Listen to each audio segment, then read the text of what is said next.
Every year I know we gonna go hard. We been that team ever since Bart started. All my cheese heads go pack go. Ain't showing no mercy, cutting no slack, no. I ain't a bad sport and I'll even wish you good luck. Only thing I will. What up? Welcome to Lombardi's Legends Podcast. Dane here with Wags as always. And it's a bit of a somber, bittersweet podcast year. It was a great year, Wags. It's always tough to have a podcast after a loss, but with some reflection, what an awesome season! It was just so much fun, and I think it's good to be on. It's good to be on with you, buddy. And just in classic Packers fashion, so much business has already taken off in the last few days. It feels like it's been 2 months since the game. But how are you doing tonight, buddy? And I'm just looking forward to talking Packer football with you. I'm doing good, man. I think the biggest thing for me, just the way that last game went, we were like any other Packer fan. It was house money. I think most realistic Packer fans understood that we went quite a bit further than any of us were expecting. And kudos to the team and the coaching staff for making that happen. But the way it went down, it was, I'm not going to say disappointing, but I was just more sad that I don't get to continue to watch this team. This is as fun of a season I've had. It was a roller coaster at times, but I think not having super high expectations going in also tempered some of the frustrations that normally you would have if you're 2-5 or 3-6, or when we got back to 500, losing a couple straight games in somewhat frustrating fashion. But Dane, honestly, this was such a fun season. And so with the way that game went down, surely you feel like that was a game the Packers should have won against the 49ers. And so I'm just more sad that I don't get to continue to watch them play football, because you just never know. You're the hot team going into the playoffs. You have an opportunity to go on the road and after a dominating win, knocking off the number 2 seed, go in and potentially put away the number 1 seed in back-to-back weeks. Everything's open at that point. And so crazier things have happened, but it certainly will chalk it up to a really nice overall season, and got to look forward to what that's going to mean for the future for this young team as we move forward. So, Dane, do you have any other just general thoughts on the game? I don't think we need to break it down too much. There's not another game to look forward to. The roster is going to change. So it's not like adjustments or details that we normally go into are going to come back into the fold here next week. Mm-hmm. But I'd be remiss if I didn't ask you if you had a few thoughts on the last game here against the 49ers as well. Well, most of the fourth quarter, I was like pacing between my living room and my kitchen because I couldn't bear to watch, especially those last couple drives. I'm not going to lie.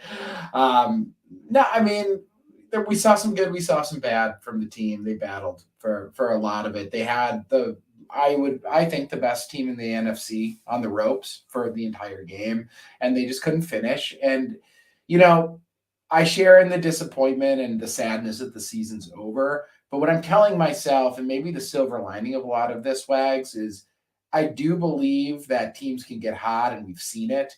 But very rarely do teams of this youth and inexperience at the NFL level do what the Packers just did. It just doesn't happen very often. So I think the silver lining that I'm looking at from that game was that they kept it close. And really should have won the game, I think. But more than that is they got so much invaluable experience out of not only getting into the playoffs and just feeling that playoff atmosphere, but this is a team that, yes, there's going to be some changeover, but the core is very, very largely going to remain going into 2024. And this is a team that is now won on the road in a hostile environment in a playoff game. And this is a team that lost to a close game against a team with future Hall of Famers on it. and with a ton of veterans on it and guys that have done it season in and season out. And, maybe this is the learning experience, right? We talked about is like, oh, how valuable is it to get these young guys in the playoffs this year? And yeah, it's heart-wrenching that we weren't able to finish because I really wanted them to finish. I wanted them to be playing on Sunday. But Wags, I mean, talk about an experience. Maybe this is we see what happened this last week, and maybe that next season the Packers can carry something a little extra into the playoffs, and in those close games they can go out and win a game. Right. So that, who knows, every year is different, but that's my silver lining. But from the nuts and bolts of the game itself, there's some really good things. There's some really tough teams, and the 49ers are a hell of a football team. So, yeah, it's a combination of things, I think. Yeah. And in some ways, part of me gets a little bit like we've seen some of that same story of what this game was unfold in so many past Packers postseason games.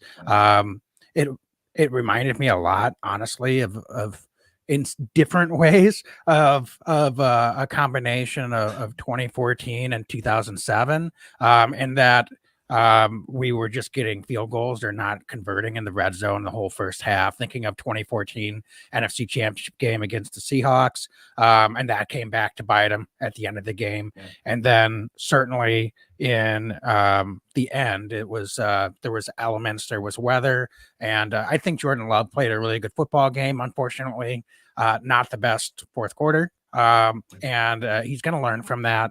But the interception at the end, just so many Packer fans were just, oh, that was kind of a Brett Favre type throw. It was good all game, and just kind of inexplicably tried to force it a little bit on that last throw.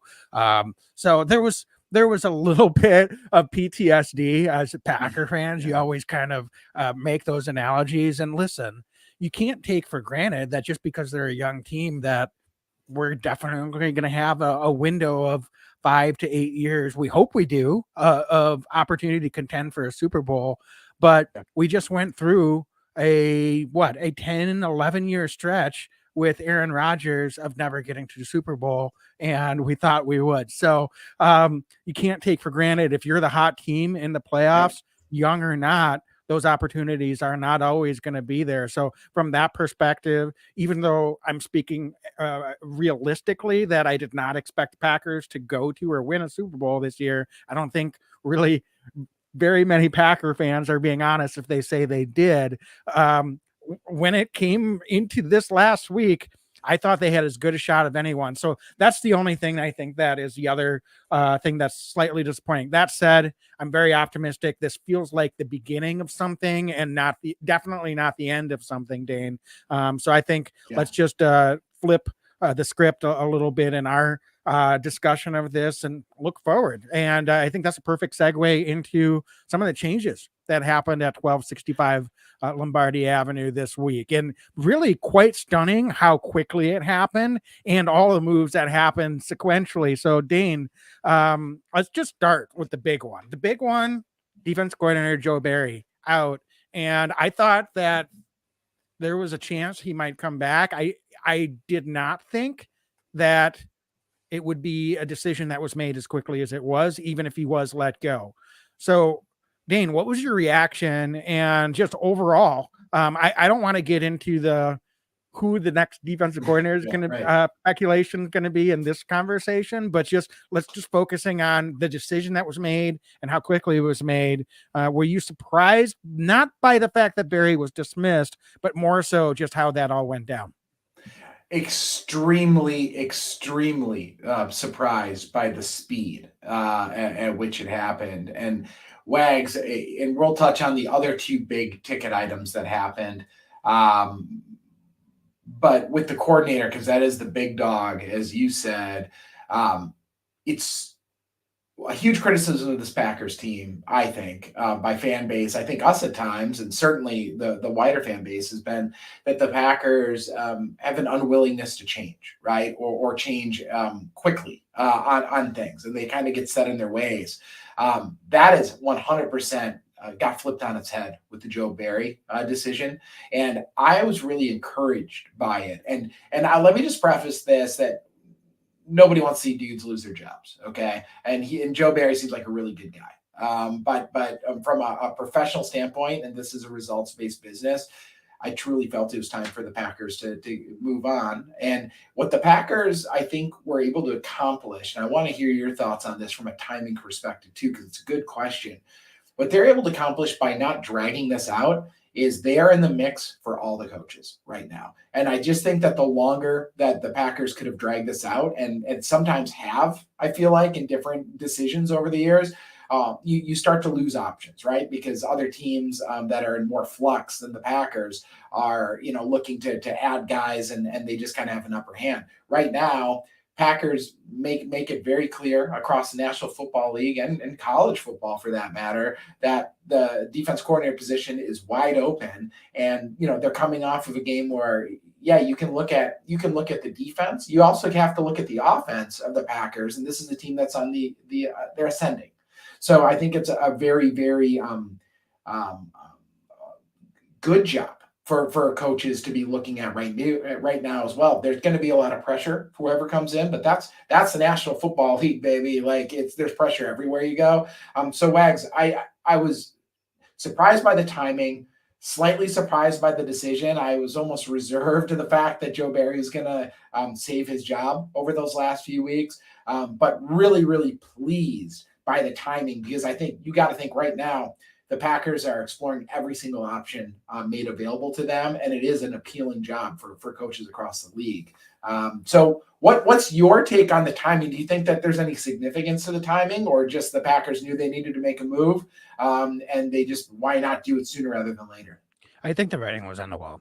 Honestly, Coach LaFleur was clearly frustrated for a good chunk of second half of the season with how the defense was schemed and the game plans that were out there. I don't know to what extent, but he had to himself get more involved and hands-on down the stretch with the defense. And listen, I'm not saying he shouldn't do that to a certain extent as a head coach anyway, but at the same time, he's kind of operated, and it'll be interesting if there's any changes in his MO with this, but he's kind of operated as, I run the offense, and my D coordinator and the defensive staff is going to be in charge of that side of football. And, there's some merits to that. That does make a defensive coordinator position in Green Bay attractive. For all the other reasons you said as well. I think from a timing perspective, and when you look at a young team that's on the rise, and the amount of defensive talent that the Packers have, and they're not going to have a ton of cap space, but there's ways to do that. And I think improve this defense, particularly in the secondary on the margins in this offseason, both through the draft and through free agency.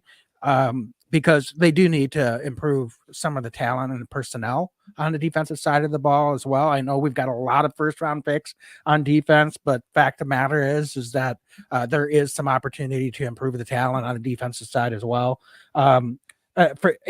Frankly, for the way that Coach LaFleur and the Packers organization handled Coach Barry. There was a lot of folks calling for his blood before the end of the season. And I think Packers, we were calling for Coach Barry to be fired too. I'm not going to absolve myself of that.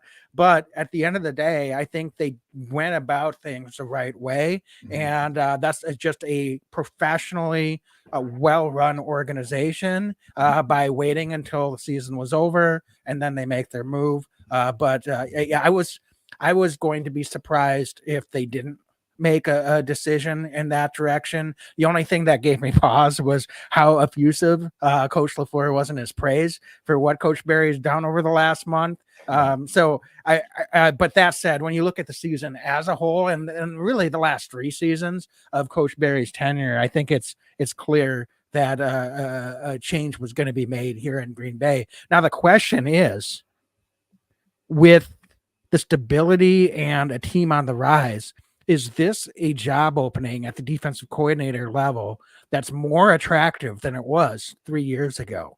Now, a lot of the headlines were Jimmy Leonard, who was the defensive coordinator of the Wisconsin Badgers at that time, was the main person offered the job. and by all counts, Joe Barry was their second choice. Looking back, and this is not a knock on Jimmy Leonard. If they think he's the best candidate this time around, he has an opportunity to interview. Great. I want the best candidate for the Green Bay Packers. I don't care about the guy that has Wisconsin ties, is from Wisconsin. None of that stuff. You have to wonder, was because Joe Barry, we said at the time, based on his resume, that was your second choice. Did they not? Maybe they just did not have the strongest candidate pool last time around. And so I'm really hoping, based on the timing, that they end up with a much stronger candidate pool this time. I think we'll get a better idea of who's getting some of those interviews in the coming weeks ahead, and that the Packers are much more well positioned. And Coach LaFleur, for that matter, is seen as someone that's a coach that has a lot of stability and is a really high quality head coach in the league. I think probably it would be fair to say that he was a little bit of an unknown in coaching circles. And maybe folks thought, well, once Aaron Rodgers is out of there, what's that situation going to be? Well, now I think they're looking at it and saying that could be a long-term job destination with a really quality franchise that could even be a stepping stone for someone that's looking to come in, make their mark, have a really good defense, and maybe make their next opportunity to get a head coaching job in the league. So that's the kind of guy that I would be looking for if I were the Packers. We will see what that ends up looking like. Or, maybe it's kind of the other end of the spectrum, kind of like back in the early days of Dom Capers coming in to replace, I'm sorry, I'm trying to block him out of my memory right now. Was it Bob Sanders? Bob Sanders, it was. But Dom Capers, a former head coach, that very highly respected defensive mind, but was not someone that was really looking to get another head coaching job necessarily. And I know folks towards the end got a little bit down on Dom, but listen, he fielded some really good defenses, and frankly, that was the catalyst to the Packers winning the Super Bowl in 2011, 2010, 2011. So it could go either way, either mold, but I think the Packers are probably, I'd be surprised, Dane, and like to hear what your thoughts are if the Packers don't attract a stronger candidate pool this time around than they did last time. I think they have to, and I think that's a really good point.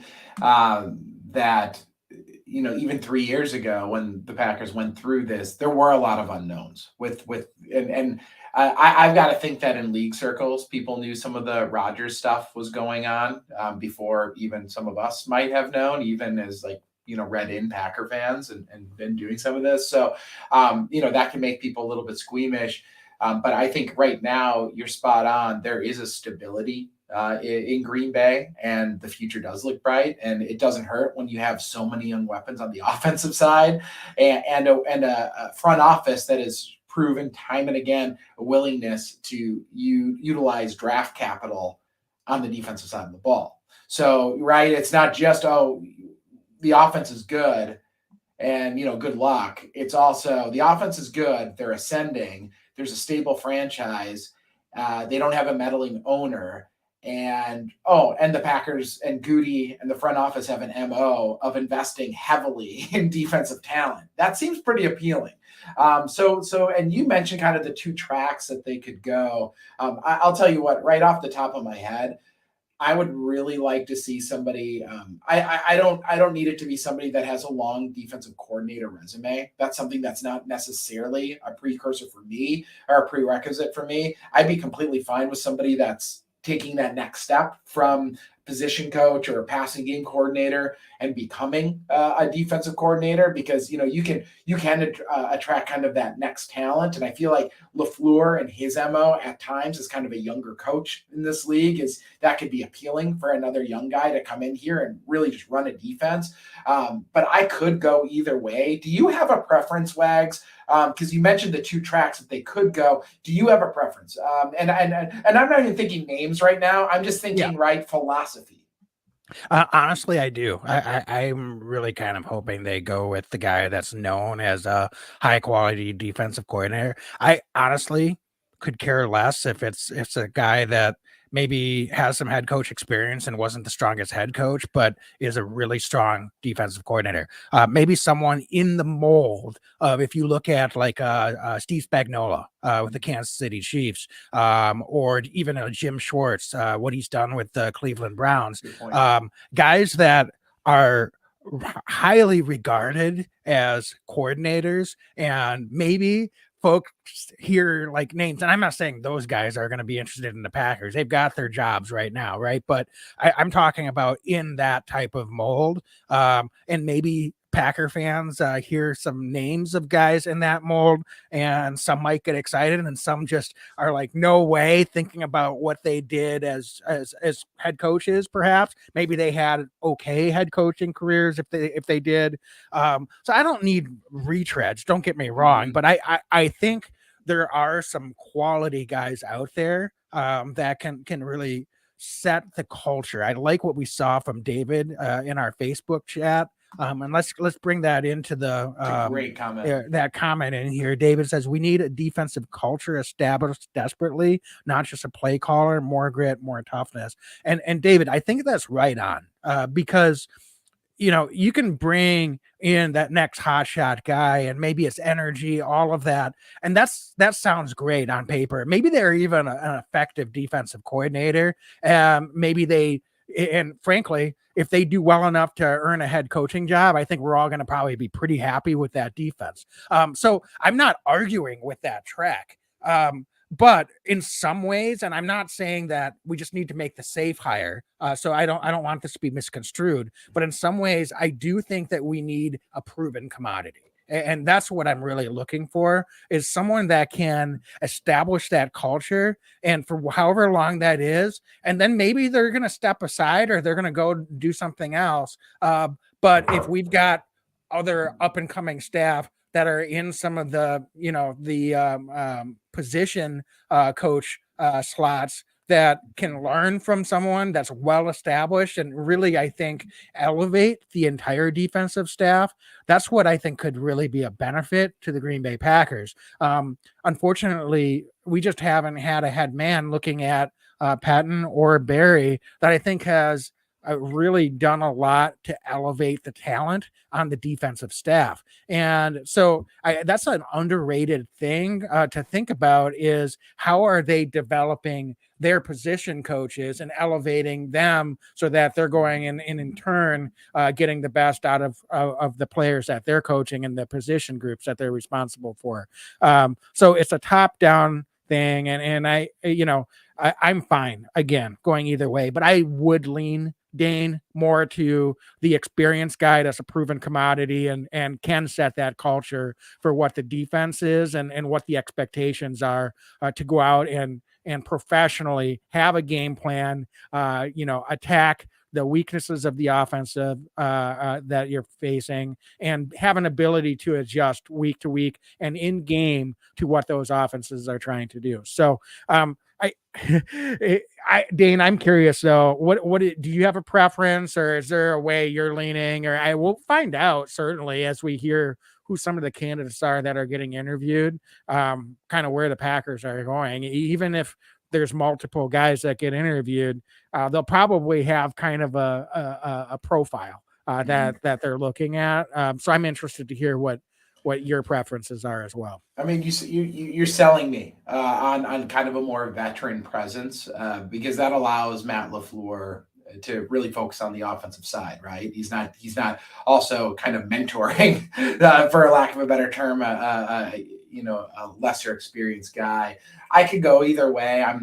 This is new territory a little bit, right? I'm getting my head around it still, and I won't lie, I don't have knowledge base of all the defensive coaches out there but from a philosophy standpoint, you're selling me on the more veteran guy, but with the caveat of it can't be another Joe Barry-esque guy, right? And I think I'm stating the obvious there, but it can't be a guy who, he's been a coordinator before, so we need somebody who's been a coordinator. Like, that's not what I want. It needs to be somebody that's like, this guy's, like you said, maybe he made it to the next level and became a head coach, like a Wade Phillips style guy. I'm not saying Wade Phillips, but right, somebody who great success as a defensive coordinator, less success as a head coach, but from a defensive mind, when he was in his prime, he was just lights out. So, you're winning me over having somebody like that can get creative on the defensive side, more veteran presence, especially with the defense being slightly more seasoned than the offensive side. It might make sense to have somebody in that role that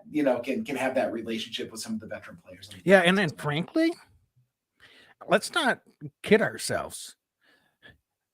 This defense needs someone that walks into the locker room and has their instant respect. And I'm not saying that a defensive coordinator can't come in and earn that respect, but I just got to say that this is still a mostly pretty young defense. There are probably more veteran players on the defensive side of the ball than we have offense at this point with the turnover we had on the offensive side this past year. But I think we just need a strong voice that can come in and instantly the players can buy in, because I'm not sure we've had a ton of full buy-in. I think a lot of players like Joe Barry, but even the players that like Joe Barry, I'm not sure they were fully bought into what he was cooking up from a scheme standpoint. So I don't necessarily need the players to like my defensive coordinator. We don't need a guy that's going to be a complete jackass, but at the same time, I need the players to respect what the defensive coordinator is putting together from a scheme and game plan perspective. I'm not sure we've had that even before Joe Barry. So it's been a while, Wags. It really has. So I think that is important, and you don't win the Super Bowl by winning the offseason. I understand that, but it's not just to appease the players and the fans, but certainly I am cautiously optimistic, even though we haven't clearly gotten far enough into knowing who's out there that the Packers are targeting to interview, but I'm cautiously optimistic that they can get a really quality candidate in this cycle. Yeah, I mean, it's incredible to say. And I don't think we're saying it just because we're doing this Packer podcast, but Wags, I mean, the expectation is Super Bowl next year, all of a sudden, right? And it's incredible to say that, but it's true. I'm saying that it's January 25th, 2024, and I'm saying I'm putting our name on it, I think. That's the expectation. Anything else is going to be a disappointment. There was no rebuild in Green Bay. It truly was a retool. Going into this offseason, it's a retool of the defense, and it's finding that coordinator. One last thing I wanted to ask you, do you have any preference to scheme? And what I mean by that is 3-4-4-3. Or some mix of there. The Packers traditionally, folks, obviously have been doing the 3-4 defense, but a lot of nickel has been in there as well out of that kind of base. So they could go either way. But Wags, does that matter to you? Because that's just, I know we're getting a little more nuanced with that, but it still matters, right? Because that could change personnel pretty significantly. Yeah, and I don't know how much flexibility they have, to be honest with you, to make that personnel changes that might be necessary to really change that. That being said, what I would like them to do is not be locked into candidates that run a 3-4. What I would like them to do is be locked into finding the best defensive coordinator for the Green Bay Packers. Mm-hmm. And if that means that they switch to more of a 4-3 or, whatever base formation you want to call, there's lots of variations that you can be looking at. But I want the best defensive coordinator. I think they have gotten a little locked in the last two rounds when they hired Barry and, frankly, when they hired Patton into finding a defensive coordinator that could run the 3-4. And so if they do that, wonderful. But if the best defensive coordinator and the best candidate is someone that does not necessarily traditionally run a 3-4, I want them to hire that guy. Now, there's so many ways to be multiple that I'm not going to get overly worried about, this guy runs a 4-3, this guy runs a 3-4. The truth of the matter is Coach Barry finally made adjustments to having 5. I mean, they were really more running a 5-2 in some of those games, the last couple of games of the year. And so yeah, it's technically a 3-4, but you can change week to week where you have guys lined up in a lot of the different formations that the offense is going to try to throw at you. And that's more important to me than getting locked into, well, our base set is a 3-4, our base set is a 4-3, or we need to have a nickel base set or whatever you want to have out there. I just want the best 11 guys out there. I'm not afraid to plug and play. If we've got an extra D lineman, we've got an extra DB, we've got an extra linebacker, whatever it requires in order to put ourselves in the best position to win. So that's a long answer to a not that difficult question, Dane. But to me, just find the best guy that knows how to make those adjustments, scheme it up week to week. I feel like I'm talking about Coach Belichick, which is kind of more of a joke on social media. It's not happening. I realize that's stupid, but like, but in some ways it's true though. I mean, I don't want to get locked into this is what we have to run because that's what the Packers do. I just want the guy that's going to come in and have the highest likelihood of success, even if they do have to make some adjustments or retool things a little bit in order to make that work. Yeah, we're in complete alignment with that. I don't want to cut half the coordinators out just because, this guy doesn't run a 3-4. I think that'd be ludicrous when we're talking about a defense that is looking to replace the guy, right? Like, so obviously it's not working to begin with if we're making this hire. So we're in complete alignment there. Anything else on the defense? We're going to be talking more defensive coordinator in our future podcast too, especially I think as we sort of resisted putting names out there.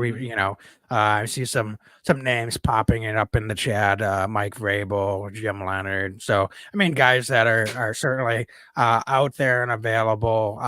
The thing is we may as well wait to see who they interview, do a little homework on them, and then let the speculation begin from there. There are just way too many potential guys that are out there to try to it would be like trying to throw darts at a wall at this point. So, Dan, let's get into some of the other news. Not as major, certainly, but finally the Packers signed another kicker to ostensibly, at least for the offseason, get a little bit of work and potentially bring in some competition for Anders Carlson. Now, I don't know if he's going to be the only kicker that they sign, or if they draft another kicker, or if they sign a veteran kicker, but it's something. And so that doesn't mean a change has been made at kicker. It's not like the Joe Barry news where Joe Barry's no longer with the Packers. Anders Carlson is still on the Packers. But it does beg the question. I have to be honest. And while great, they did this, and it may be a little surprising on the timing of this one, to be honest with you, more so than the defensive coordinator decision. Why did they have to wait until after the season was over? We were calling for competition from day one, all offseason last year, even before any word of Anders' potential struggles were happening. That was very evident early in camp.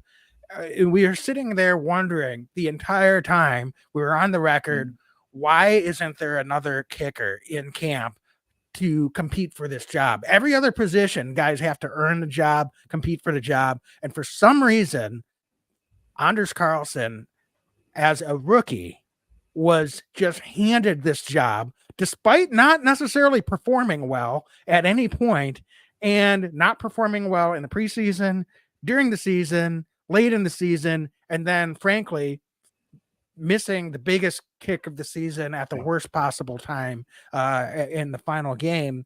And at no point, it wasn't even just the idea that they were unwilling to make the change. We know he's got a big leg, but there was never a stretch where we said, gosh, Anders Carlson is just doing an amazing job. I don't want to kill the guy. He might still have a bright future ahead of him, but I just don't understand the total resistance that the organization had to even considering responding to the idea of bringing in another kicker to take a look and potentially give some competition at that position. So, Dane, I don't know what this means for what they're doing at the kicking position moving forward.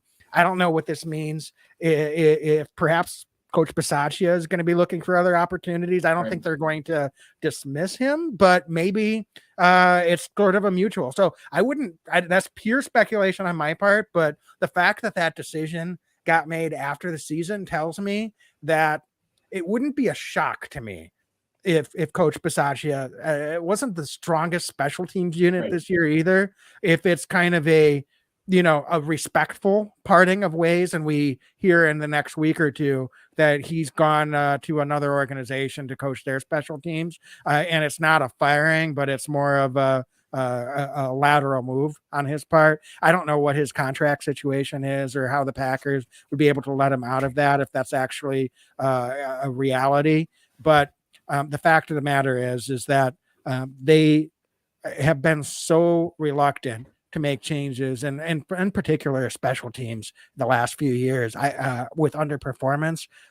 So from that perspective, I just didn't understand, even though it kind of appeases the masses, I just didn't understand the timing of this one and what took them so long to do that.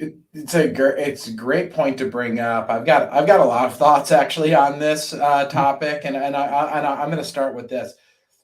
I put all blame, like 95% of blame, on Rich Bisaccia that on this entire situation. So I'm going to start right there. He not only special teams coordinator, he's also the assistant head coach. They gave him more power, right? Not only in title, but he very clearly has his fingerprints on a number of position groups on this roster. We carried extra safeties for special teams, and then obviously the kicker situation. I can't completely drag Bisaccia because, Anders still needs to go out and kick field goals, right? He's a professional kicker. But I'll tell you what, Wags. Anders Carlson was put in an incredibly difficult position. And that's because he kept missing field goals and they kept trotting him out there. And he kept going out there to do it, right? And because that's his job to do it. But the reality is, because what does Anders do? He either quits on the team, which is not realistic, or he goes out there and keeps trying to make field goals. At a certain point, the coaching staff needs to make an adjustment, right? And I think that we all saw it. It was a willful ignorance by Bisaccia leading up to the 49ers game. He was asked at the podium about the kicking situation and about Anders Carlson. He said, "I'm not here to talk about that. Let's talk about San Francisco.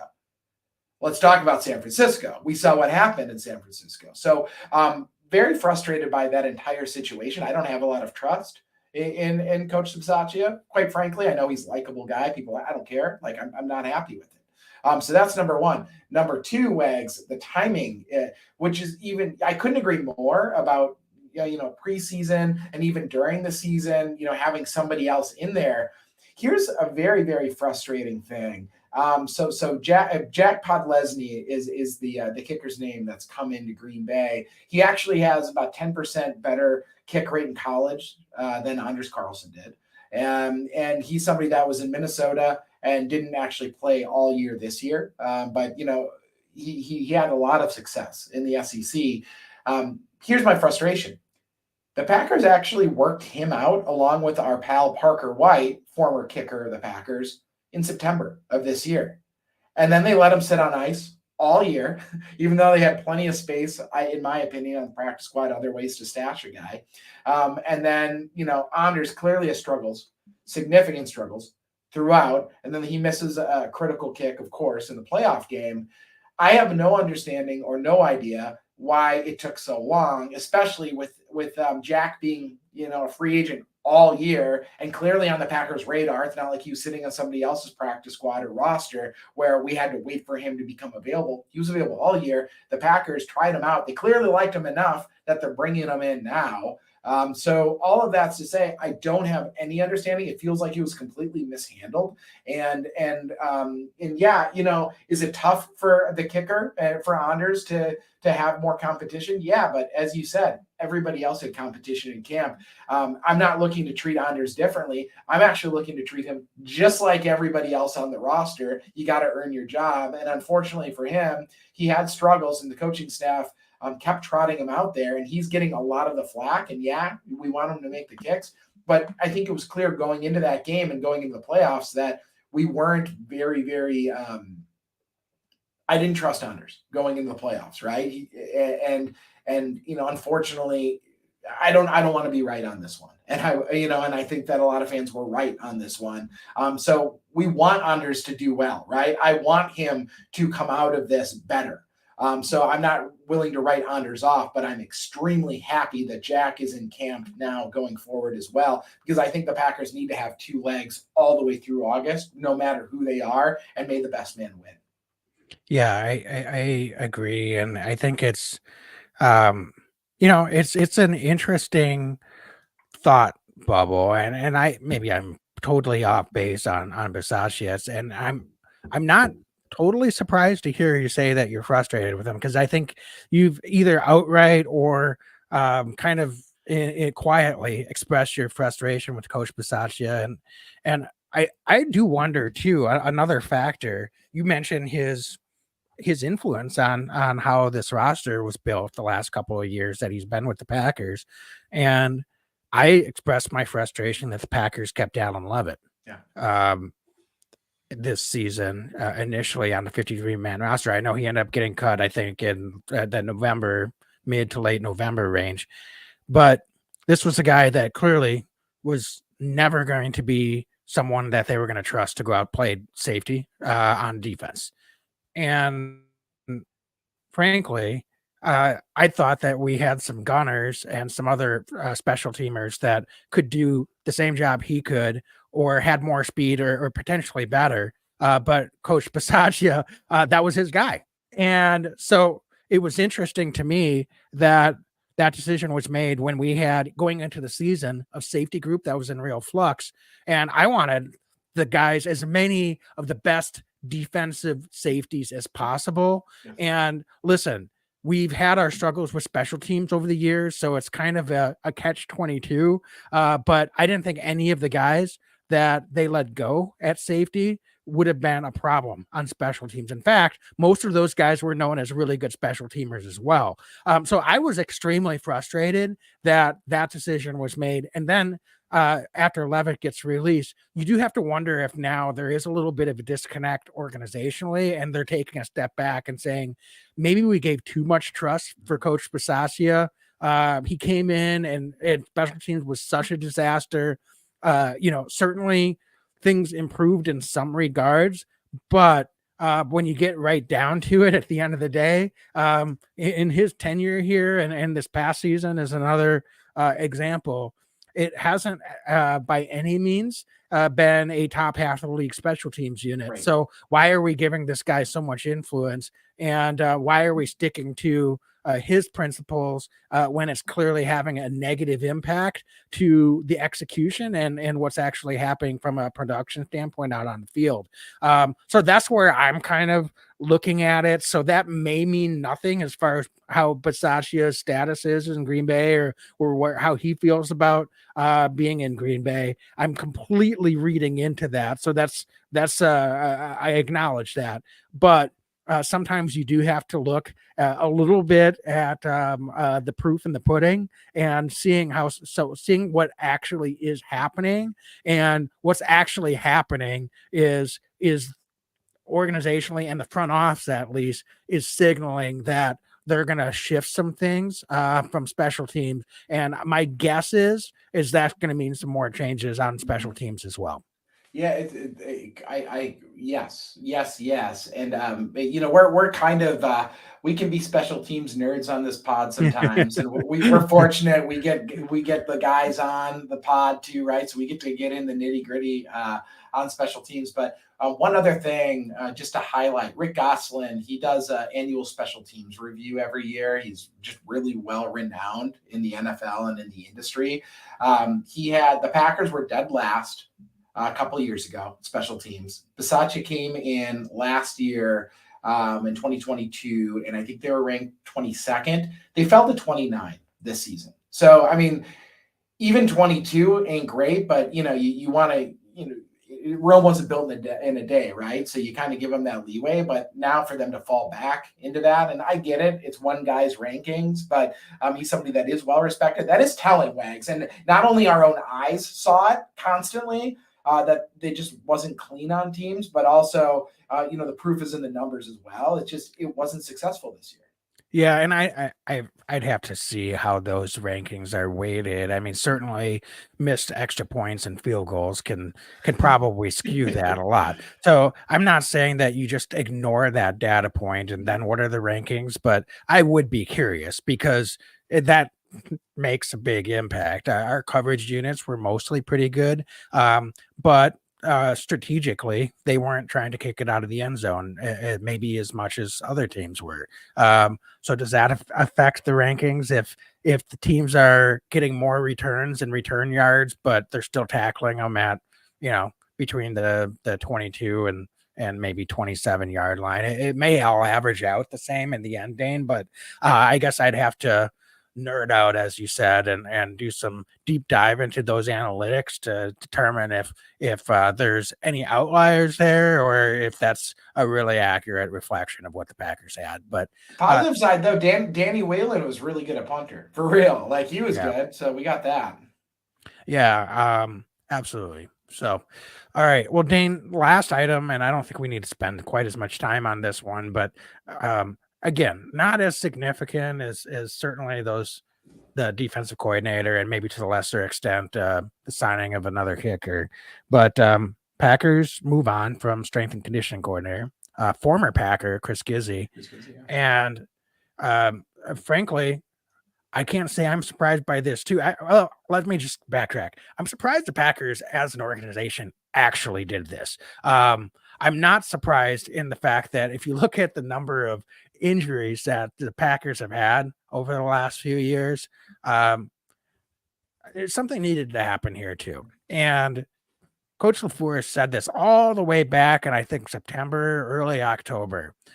He was asked about Christian Watson specifically with the hamstring injuries that he's had in his young career. And he came straight out and said, that's something that we're definitely be looking at in the offseason. Well, it's the offseason now, and they wasted no time making a change in strength and conditioning program. And it's not like I have any special insight into the qualifications or the job that Chris Gizzi did as the strength and conditioning coordinator. But there was a problem there. And so, again, I applaud LaFleur and the organization for saying, we're not going to just stand pat. And I think Packers realize that they are now in a Super Bowl window. So let's sharpen the edges a little bit, clean up the corners, and let's not just let things lax and hope that things get better. We're going to be proactive, and we're going to make a move, and we're going to try and address this. It doesn't guarantee results, but clearly something needed to be done. And so again, nothing against Chris Gizzi, have no special insight, but the results were a ton of soft tissue injuries. And to me, that's very preventable. And so you have to look at the number one thing you're going to be looking at is strength and conditioning program. What's going on there? Perhaps we need to invest in that a little bit more heavily. The fact the Packers have to send Watson and Eric Stokes to the University of Wisconsin, a specialist there that got some funding on this. That's wonderful. great to hear. I'm hoping that we've got an invite out to him to come on the podcast. But at the same time, let's get someone that has that forward thinking and ability from a high level research perspective and bring them into the building. And have that person be running your strength and conditioning program. Maybe they need to invest more in additional staff on that program as well. Everything I think they should be looking at, not a stone unturned. And so from that perspective, I'm pleased that the Packers were proactive there and are looking to change things up from that perspective as well. Yeah, and I have no further insight at all on the strength and conditioning. Look at these guns, folks. There's no way I have any understanding on that. But you said something, Wags, now a number of months ago that I really thought was good. I want to repeat what you said. Maybe not verbatim, but roughly speaking, this is a young team dealing with these injuries and these like lengthy injuries, and shouldn't 23-year-olds be able to bounce back quicker? and forgive me if I'm getting it a little off, but I mean, you're spot on with that. And it just, everything about this has seemed just like slightly odd over the last couple of years. I mean, I almost like want to call it like the Packer leg, like pulled in the hamstrings are like the Packer leg at this point, because it happens at such a regular beat. So I don't know what the answers are going to be. Maybe the Packers don't entirely know right now either, but to your point, it signals that they're looking to get better. And I love that about this organization. And in a silo, it's one thing, but when we add it with the kicker news and with the defensive coordinator news, the Packers are not standing pat. And that's just really cool. Other thing I've got to highlight is we have the best comment so far of 2024 in the chat right now as it pertains to strength and conditioning. David Henderson, what's up, David, says, our strength and conditioning coaches suck, but then he says, our guys could get injured combing Wags' beard. So those that are listening on the podcast, you're going to have to check out the video on YouTube, because Wags' beard is in classic form right now. Yeah, it's I may have put a little product on it before coming on air tonight. Just want to look my best, Dane. What can I say? You and LaFleur have the good grooming going on. Well, I'm not someone that is particularly, and I'm embarrassed now, but I'm not someone that's usually particularly meticulous about that. But I appreciate it. I'm working hard on it. David, I see your other comment. Frankly, I don't think I can grow my beard out. Even if the Packers go to the Super Bowl next year, that's a long time. And I'm a hairy man. This beard would grow very, very long in a little over a year. So I'm not sure I can get away with that. I'll do my best and continue to rock the look and do my part as a superstitious Packer fan. But man, that's a long time. So I can't make any promises on that one. Oh man, it's good. We're in off-season form. I can feel it already, Wags. No, this is good. This is like therapy for us, I think, and for all of us that are joining in here. Is there anything else, Wags, you want to touch on? Because I mean, folks, going forward in the off-season, for those that are new to the podcast, we're going to be talking a bunch of year in review stuff. I think we're going to be talking about players, surprises, good things, who stood out, who didn't in future podcasts. We always do some stuff around the draft. We do position by position breakdown, post draft. We love getting special guests on. We've been fortunate to have a ton of current and former players on the pod. We're going to be hard at work, bringing on really good content there. So, the off-season is off-season in air quotes on Lombardi's Legends podcast, because we stay after it. We might not be quite as frequently, but we get after it a ton all off-season long. But Wags, I don't want to cut off any thoughts you have, before we start to wrap this pod up tonight. Yeah, no, I think that's a good thing. Let's wrap it up. Dane, the only thing I'd say just to add to that, just follow us on our socials. We'll try to definitely be proactive and let you know when we've got a podcast coming out. It may not, as Dane said, be on a regular Monday or Thursday night cadence like we have tried to do throughout the season. Especially when we can get guys on, we're going to try to adjust to their schedule and make it happen. Cause that's so fun. And I know a lot of you that have been listening, we appreciate you first of all, but really enjoy some of those, off-season interviews. Those are just human interest to me as much as it is talking football. So hopefully I will have some good ones for you. And it might be soon. It might be a little bit further down the road, but stay tuned.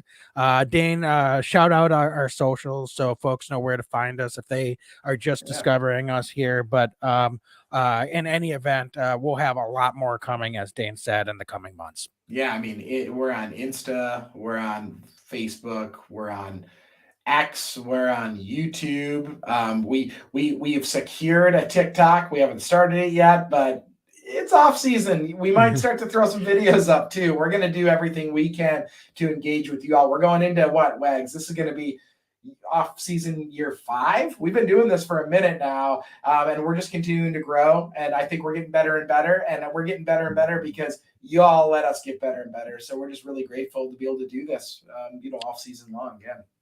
Yeah, absolutely. So, folks, thanks so much for joining here this evening, or if you're listening later, appreciate you listening. As always, be legendary and go Pack, go. Pack, go.